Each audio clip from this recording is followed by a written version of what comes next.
پیارے بچوں، آج ہم فیضان درس حدیث میں حدیث نمبر 7 پڑھیں گے انشاءاللہ۔ آج کی حدیث کا ٹائٹل ہے تکلیف اور اس کے ذریعے سے گناہوں کا مٹنا۔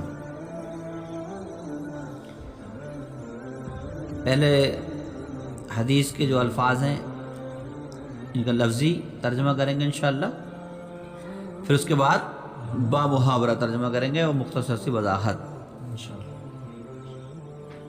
عن ابی سعید الخدری عن النبی قال ما يصيب المسلم من نصب ولا وصب ولا حم ولا حزن ولا اذى ولا غم حتى الشوكة يشاكها الا كفر الله بها من خطاياه۔ عن ابی سعید الخدری یعنی حضرت ابو سعید خدری رضی اللہ تعالیٰ عنہ، عن النبی کی نبی پاک صلی اللہ علیہ وسلم سے روایت کرتے ہیں، قال نبی پاک صلی اللہ علیہ وسلم نے ارشاد فرمایا، ما یصیبو اس کا مطلب ہے نہیں پہنچتی ہے، المسلمہ مسلمان کو، من نصب کوئی تکلیف، ولا وصب اور نہ کوئی بیماری، ولا ہم اور نہ کوئی فکر، ولا حزن اور نہ کوئی ملال، ولا اذى اور نہ کوئی اذیت، ولا غم اور نہ کوئی غم، حتی الشوکتی یہاں تک کہ کانٹا، یشاکوہا جو اسے چبھتا ہے، الا مگر کفر اللہ اللہ مٹاتا ہے بہا ان مصیبتوں کے سبب، بس میں نے ان مصیبتوں کے سبب، من معنی سے خطایاہ اس مسلمان کی خطائیں، اس مسلمان کے گناہ، اس مسلمان کے گناہ مٹاتا ہے۔ باب اور ترجمہ یہ بنے گا کہ حضرت ابو سعید خدری رضی اللہ تعالیٰ عنہ سے روایت ہے کہ اللہ تعالیٰ عز و جل کے رسول صلی اللہ علیہ وسلم نے فرمایا، مسلمانوں کو کوئی تکلیف، فکر، بیماری، ملال، اذیت اور کوئی غم نہیں پہنچتا یہاں تک کہ کانٹا جو اسے چبھتا ہے، مگر اللہ تعالیٰ ان کے سبب اس کے گناہوں کو مٹا دیتا ہے۔ یعنی جو بھی کوئی تکلیف مسلمان کو پہنچتی ہے تو اس مسلمان کو اس پہنچی ہوئی تکلیف کے سبب اللہ تبارک تعالیٰ اس کے گناہ مٹا دیتا ہے۔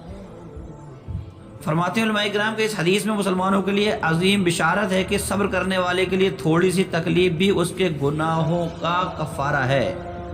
تکلیف اور بیماری وغیرہ کی فضیلت پر ڈھیروں حدیثیں آئی ہیں، حدیثیں کی کتابیں اس چیز سے مالا مال ہیں۔ ایک دو حدیث میں آپ کو اور سنا سکتا ہوں۔ حضرت سیدتنا عائشہ رضی اللہ تعالی عنہا فرماتی ہیں کہ پیارے آقا صلی اللہ تعالی وسلم نے ارشاد فرمایا کہ جب مومن بیمار ہوتا ہے تو اللہ تعالیٰ عز و جل اس کے گناہوں سے اسے ایسا پاک کر دیتا ہے جیسے بھٹی لوہے کے جنگ کو صاف کر دیتی ہے۔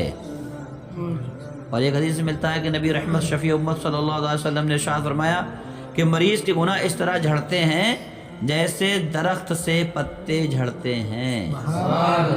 پتے جھڑ کا موسم ہوتا ہے، نہیں آپ نے ٹہنی پکڑے اور بہت سارے پتے گر جاتے ہیں، ایسے ہی اگر کوئی بیمار ہو جاتا ہے تو اس کے گناہ بھی ایسے جھڑ جاتے ہیں جیسے کہ ٹہنی پکڑنے سے اس کے پتے جھڑ جاتے ہیں۔ ایک اور طویل حدیث میں ملتا ہے، حضرت عبداللہ بن مسعود رضی اللہ تعالیٰ عنہ اس کے راوی ہیں کہ رسول اکرم نور مجسم شاہ بنی آدم صلی اللہ تعالیٰ علیہ وسلم نے ارشاد فرمایا، مومن پر تعجب ہے کہ وہ بیماری سے ڈرتا ہے۔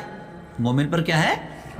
تعجب ہے کہ وہ بیماری سے ڈرتا ہے۔ اگر وہ جان لیتا کہ بیماری میں اس کے لیے کیا ہے تو ساری زندگی بیمار رہنا پسند کرتا۔ اور اسے پتہ چل جاتا کہ جو اس کو بیماری پہنچی ہے اس کی وجہ سے اس کے کتنے بڑے بڑے گناہ معاف ہو رہے ہیں، تو وہ کیا پسند کرتا؟ ساری زندگی کہتا ہے اس سے تو بیمار ہی رہ لوں میں ساری زندگی، میرے گناہ تو جھڑ رہے ہیں۔ پھر نبی کریم صلی اللہ علیہ وسلم نے اپنا سر آسمان کی طرف اٹھایا اور مسکرانے لگے۔ عرض کیا گیا، یا رسول اللہ صلی اللہ تعالیٰ علیہ وآلہ وسلم، آپ نے آسمان کی طرف سر اٹھا کر تبسم کیوں فرمایا؟ آپ نے آسمان کی طرف سر کیا اور مسکرائے۔ تو صحابہ کرام نے کیا پوچھا، یا رسول اللہ آپ آسمان کی طرف سر اٹھا کر کیوں مسکرائے؟ تو نبی رحمت صلی اللہ علیہ وسلم نے ارشاد فرمایا، میں دو فرشتوں پر حیران ہوں، حیران ہوں کہ وہ دونوں ایک بندے کو ایک مسجد میں تلاش کر رہے تھے. ایک بندے کو کہاں تلاش کر رہے تھے؟ مسجد میں. وہ عبادت گزار بندہ تھا، نمازی، جس میں وہ نماز پڑھا کرتا تھا. جب انہوں نے اسے نہ پایا تو لوٹ گئے اور عرض کی، یا رب عز و جل، ہم تیرے فلاں بندے کے دن اور رات میں کیے ہوئے اعمال لکھتے تھے. ہم جو تیرا بندہ اعمال کرتا تھا دن اور رات کے، تو ہم وہ لکھنے پہ مامور ہے تیرے حکم سے. پھر ہم نے دیکھا کہ تو نے اسے آزمائش میں مبتلا کر دیا ہے. تو نے اسے، یعنی بیماری، اس سے کوئی بیماری ایسی بڑی ہو گئی جس کی وجہ سے وہ اعمال، نیک اعمال، عبادات وغیرہ نہیں کر پا رہا ہے. مسجد میں گئے تو اسے مسجد میں بھی نہیں پایا. تو اللہ عز و جل فرماتا ہے کہ میرا بندہ دن اور رات میں جو عمل کیا کرتا تھا، یعنی فرشتوں نے کیا کہا کہ ہم تیرے بندے کے اعمال لکھتے تھے. تو وہ جو عبادات ریاضات کرتا تھا اور جس مسجد میں نماز پڑھنے جاتا تھا، ہم اس کے بغیر نماز وغیرہ، عبادات وغیرہ، اس کے تسبیح و تحلیل، قرآن کی تلاوت لکھ لیا کرتے تھے، مگر ہم نے اسے مسجد میں نہیں پایا. تو اللہ تعالیٰ نے کیا فرمایا کہ میرا بندہ دن اور رات میں جو عمل کیا کرتا تھا اس کے لیے وہ عمل لکھ لو اور اس کے اجر میں کمی نہ کرو. سبحان اللہ. اگر وہ بیمار ہے، بیمار کی وجہ سے اپنے روز کے اعمال نہیں کر پا رہا ہے، تو تم اس کے وہ اعمال جو کرتا تھا وہ کیا کر لو، لکھ لو، اور اس کے اجر میں، اس کے ثواب میں کوئی کمی مت کرو. جب تک وہ میری طرف سے آزمائش میں ہے، اس کا ثواب میرے ذمہ کرم پر ہے.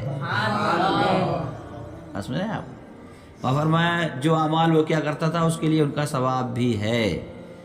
تو بیماری جب انسان کو آتی ہے، ایک حدیث میں یہ بھی ہے کہ مومن کے اگر کانٹا بھی چبھتا ہے، جو بھی اسے تکلیف پہنچتی ہے، یہاں تک کہ کانٹا بھی چبھتا ہے، تو اس کے ذریعے سے بھی اس کے گناہ معاف ہوتے ہیں. اور ایک حدیث میں یہ بھی ہے کہ مسلمان مرد اور عورت کے جان میں، مال میں، اولاد میں ہمیشہ مصیبت رہتی ہے، یہاں تک کہ وہ اللہ سے اس حال میں ملے گا کہ اس پر کچھ گناہ نہیں ہوگا، اس پر کچھ گناہ نہیں ہوگا. تو مصیبت، پریشانی یا تکلیف یا بیماری کبھی آ جائے تو اس پہ ہمیں صبر سے کام لینا چاہیے. بے صبری، ناشکری کا مظاہرہ نہیں کرنا چاہیے، اور شکوہ شکایت کی زبان کو دراز نہیں کرنا چاہیے، بلکہ اللہ تبارک تعالیٰ سے صبر کی توفیق مانگے. کیا مانگے؟ صبر کی توفیق مانگے. کیونکہ حدیثوں میں ہے کہ جب اگر کسی کو بیماری پہنچتی ہے، کوئی بیمار ہو جاتا ہے، تو اگر وہ اس بیماری میں صبر کرتا ہے، کیا کرتا ہے؟ صبر کرتا ہے، تو اللہ تبارک تعالیٰ اگر اس کو شفا دے دیتا ہے تو اس کو پہلے سے بہتر خون اور گوشت عطا فرماتا ہے. تو ہم نے کیا سیکھا کہ ہمیں اگر کوئی پریشانی ہوگی یا کوئی مصیبت یا کوئی بیماری پہنچے گی تو اس میں ہم بے صبری کا مظاہرہ نہیں کریں گے، اور اللہ تبارک تعالیٰ سے صبر کی توفیق مانگیں گے کہ اللہ اس پہ ہمیں تو صبر عطا فرما.